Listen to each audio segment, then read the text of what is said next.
Welcome back to the living room. Today we are going to do lesson 2 of my 4-part series. Lesson 2 is about a styles of writing overview. So it's a continuation of our little SAT preparation unit. So this one today we're going to do a overview of the styles of writing, and the 3 essential styles of writing would be fiction, drama, and poetry. So in this particular lesson, we're just going to do a little brief overview of them. Again, this is stuff that students have learned before or just know through pop culture even, but they're going to get an opportunity to create their own for a formative assessment. So we're not reinventing the wheel here. We're just kind of how'd you put it, refreshing, just so they'd be ready to take an SAT and get into college, because you don't want to forget these little nitty gritty details. So that'll take us to a little bit of glare. Let's see if we can do something about that. There we go. So this is the styles of writing overview. So we ended yesterday's lesson with the students choosing drama, fiction, or poetry to write or to do a little research on. So depending on that, we are going to do a little think, pair, share. So the fictions are going to get in a group. They'll discuss what they learned. The dramas will get in a group. They'll discuss what they researched. And the poetry students, they'll get in a group and discuss what they learned. Now, obviously, this portion of the assignment is predicated on everyone having done their homework. I understand that as much as we would like that to be the case, that just isn't realistic. So I'll be circulating the classroom to I guess, provide little Kickstarters just to eavesdrop and join in, see what's going on, and kind of help guide them along depending on how they're doing. So it says think, pair, share, but it's not completely independent. So from the think, pair, share, then we'll have a little discussion, and in this discussion, we'll call on each group will get a volunteer to essentially summarize their findings and what they learned. And if there is not a volunteer, I'll just simply call on somebody. So I think I want to kind of make this like a Socratic seminar. So I'll call a student up from fiction and I will say, okay, what did you know? What did you learn? And I'll ask probing questions like, does fiction rhyme? Does fiction tell a story? Does it tell an idea? And from there, sorry, I'm saying a lot. I don't know why I'm nervous. We will kind of go over all the components, just get their minds thinking. That's what this portion is about. So after we do the little Socratic seminar, I'll just go over some terms with them, and these are all things that I expect them to know, but I'll just define it for them. Like a drama would be a play for theater, radio, or television. That's the Google definition of it. So, drama is the Phantom of the Opera, or the examples I have here, Romeo and Juliet, Othello, Macbeth. These are all Shakespearean dramas. But it's plays where there are actors and dialogue and the characters.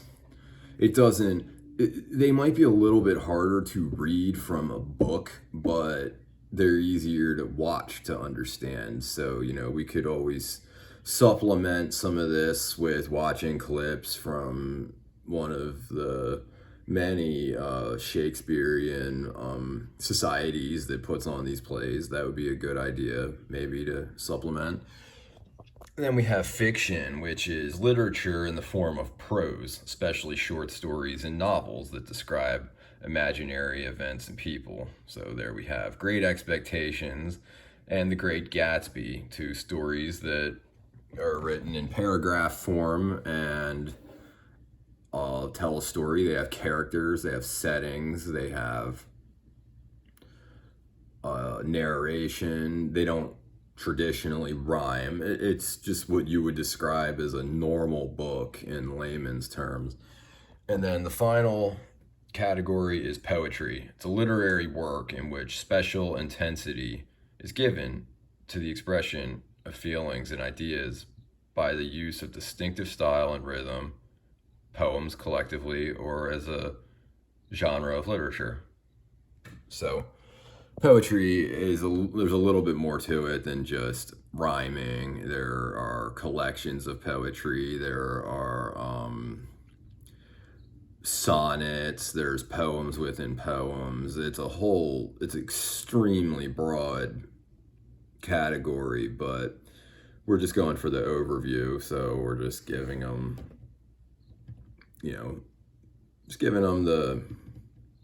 the milk rather than the meat of the text. So from there, that would be a brief, guided portion. We would, I don't have students in here, but I would call on them, ask for clarification. I'd maybe list some popular, what is Twilight? Would that be fiction, drama, or poetry? And I'd call on a student, or I'd say, what is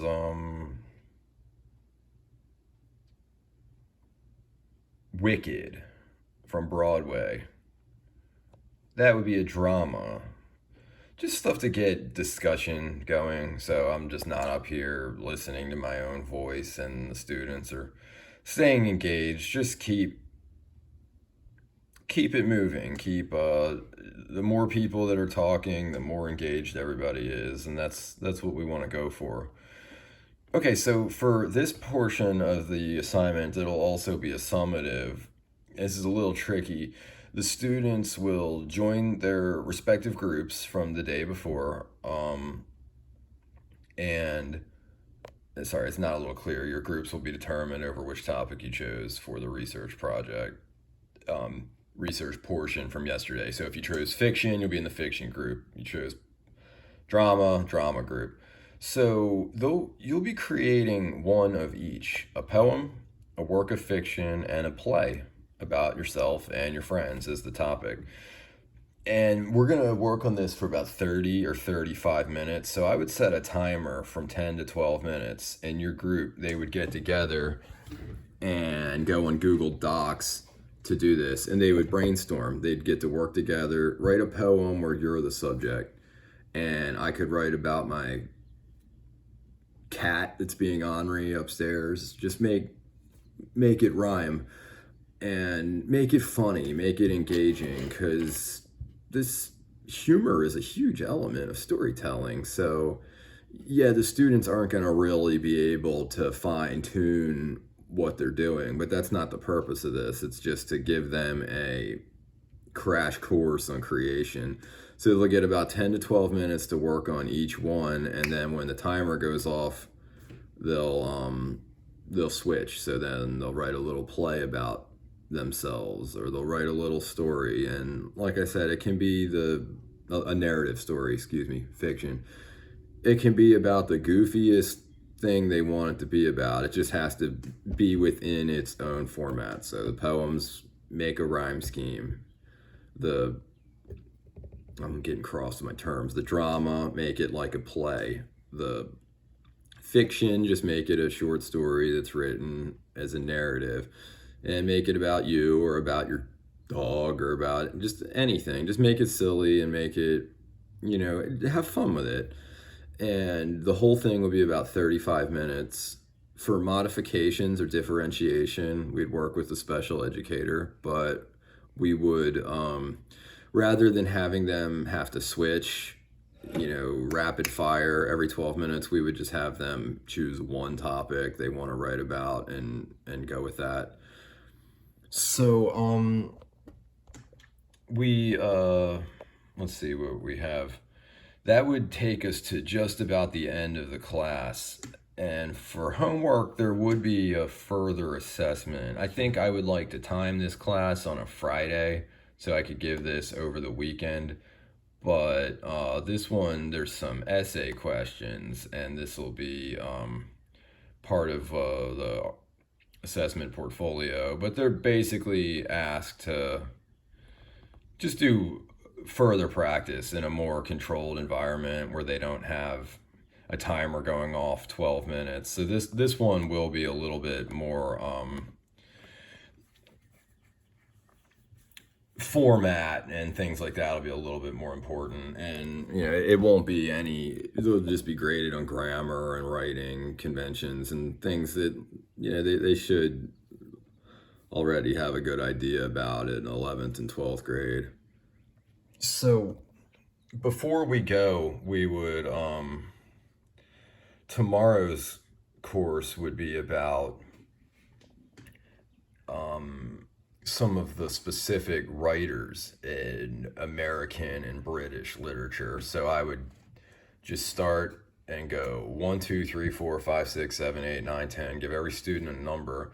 And if you have an even number, you'll watch this video, which is about American literature. And if you have a odd number, 3, 5, 7, you'll watch this video about British literature, and you will be expected to come ready to answer and engage for tomorrow, and we're just going to keep it moving along. So again, I would like this class to be on a Friday because that homework was pretty detailed. It's kind of a lot to do for one night, but as I said yesterday, we got to roll with it. So if it falls on a Monday, then they just have to really get in the books one night, and I'd go easy on them the next night. So that's lesson 2 for my 4-part unit. So thank you for tuning in, and stay tuned. We'll have a 3rd lesson tomorrow or Sunday. So take care, and I'll see you then. Do your homework.